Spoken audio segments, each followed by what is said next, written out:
Hey, welcome back. I'm Carissa and this is Carissa's Garden, and I'm going to be trying to plant some fern bulbs, bare root ferns. Doesn't say on the bag what they are, but they are ferns. And I think it's just a bare root fern. Sure, that's what it's called. Anyway, this is a set of 8 that I just bought recently at the store. And apparently they want to be planted in the dormant stage when it is still cool so that they don't shock themselves with the heat right away. So I will be planting these. This is a pretty shady area. We get a bit of sun here, but for the most part it's shade, which is what ferns want.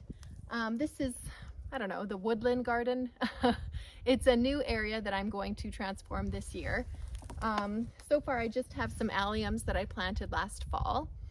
So those will be purple and beautiful and green, purple and green. That is the vision for this space, purple and green, hillside woodland garden. And then I have a mango pine and a blue Colorado spruce, just a tiny one that will get big. So yeah, that's just the start so far. So it's a pretty blank slate, I would say, so far. There's a lot of grass and stuff and weeds growing here, but once it's dry, in the heat of the summer, nothing grows here. So we will have to irrigate it if we want whatever we plant to survive. But yeah, this is, woodland garden. And my vision, I found this beautiful picture on Pinterest, where I get most of my gardening inspiration.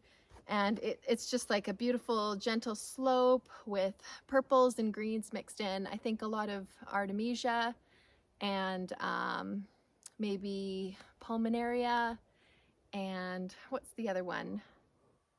Brunnera?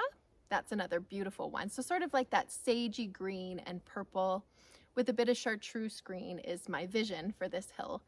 And yeah, I am going to be just kind of digging out a little area here and just putting a clump of the 8 here, because this is the shady spot. Otherwise, to my left on this side, it does get some sun. So I think the most protected spot would be here, because there's a couple young fir trees just here on my right. So I think they'll be quite happy here. And I'm gonna dig into the hillside and place some rocks just to kind of keep the soil in place. And then I have a bag here of sphagnum moss. I will be throwing that in the hole when I'm planting, because these do like to stay moist and we are in a dry climate.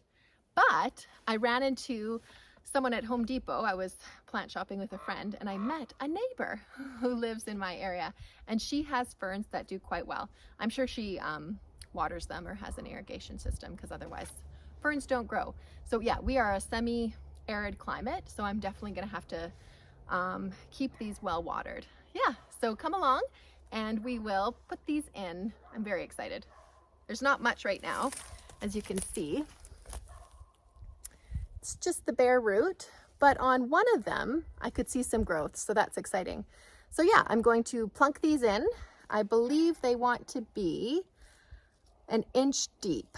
The interesting thing is these are assorted. There's no name on these, and obviously there's no foliage to determine what they are. But the fact that it says spacing is 20 to 24 inches makes me think that these are going to be quite big, which I like. Who doesn't want a big fern?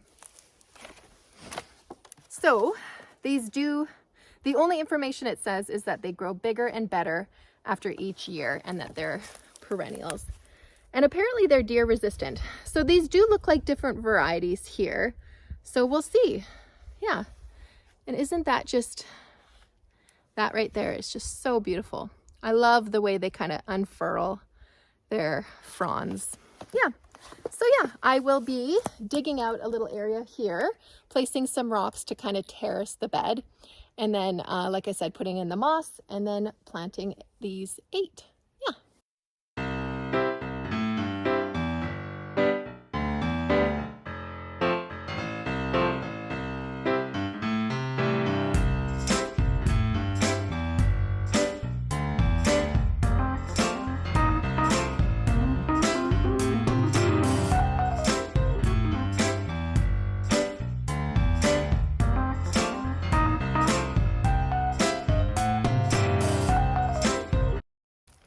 All right, I hope you were able to see that. I'm just noticing now, it's not all in frame. I will change that now. So, as you can see, I did a very rustic terraced rock bed here, and I added some sphagnum moss, which they seem to like, just to keep their moisture in. And now I will be planting all 8, if I have 8. I haven't counted, but most of the time what the bag says is correct. Okay. Yeah, I feel like this one's pretty obvious. This was the old stem, and then the roots are pointing downwards, as you can see, the dark roots there. Yeah, they look like they're pointing downwards. Here's another. All right, so I am going to do 5 ferns on this lower terrace here, and then 3 up top, and I think that'll look really nice. I might add in something else though, I'm not sure. If you have any idea of what would look nice with ferns, just let me know. I have read that ferns do well kind of covering over spring bulbs. When the blooms have died down, these kind of fill in the gap, if you will. But I don't have any more bulbs, so I'm not sure what I'll do. Yeah, it's kind of an evolving space anyway. Like I said, this was just raw woodland hill before, so it's going to take some time to kind of develop my thinking of what this will be. But I do know I want green and purples, that's for sure.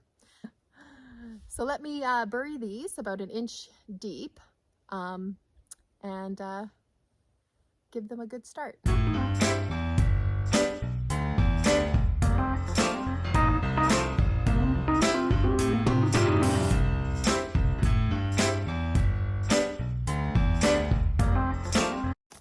All right, they are planted and spread out, sort of spaced in an arching way. So the back 2 here, I have 3 up here. The back 2 are further back, and then the front is forward, obviously, just to give it that arching look. I think it looks really appealing to the eye. And then the same for this bottom tier. Yeah, so they're all watered in. They have sphagnum moss. Gonna have to remember to keep them watered. If they're anything like the indoor plants I have, the Boston fern I have indoors, they're gonna want water more than anything else, and that is okay. So yeah, I'm looking forward to how these look. They have foliage, it says, from spring to fall, so I think it's just gonna be really, really beautiful out here, kind of nestled in this woodland area. And yeah, I'm really excited to see how this area sort of develops over time. It's really nice to have a raw space that's untouched. I can kind of bring to fruition some of my Pinterest dreams in this area. So I will take you off the tripod and give you a little bit of the area just so you can see where we're at. So here's the area I planted in, obviously. And behind here, there's just tons of evergreens, as you can see. These are some gnomes the previous owner left. They were just kind of sitting around a campfire, but we had to move them when we took out a couple trees. And there's even a little deer back there. I'm not sure what we're gonna do with these guys. I'm not sure if I want them right here. But yeah, they're pretty cute. Maybe we'll tuck them deeper into the forest. And then here is the pond that I built. So the rocks kind of tie in with this look. I'm thinking if I keep kind of developing the rocks here, it might be a more continual theme, because right now it feels a little bit out of place. But yeah, like I said, it's going to develop. So we'll have some nice medium green tones here. And then this is the Mungo pine I planted, and the blue Colorado spruce is right there. And then allium bulbs are all over, as well as irises. Actually, no irises here because it was a multicolored bulb I had. So yeah, I'm gonna have to fill this area with other greens and purples. But yeah, I'm looking forward to it. So that's my project for the day. I'm pretty happy with how it turned out. Stick around and I'll keep you up to date about how it looks as it develops. I'm so excited for some foliage to kind of sprout out.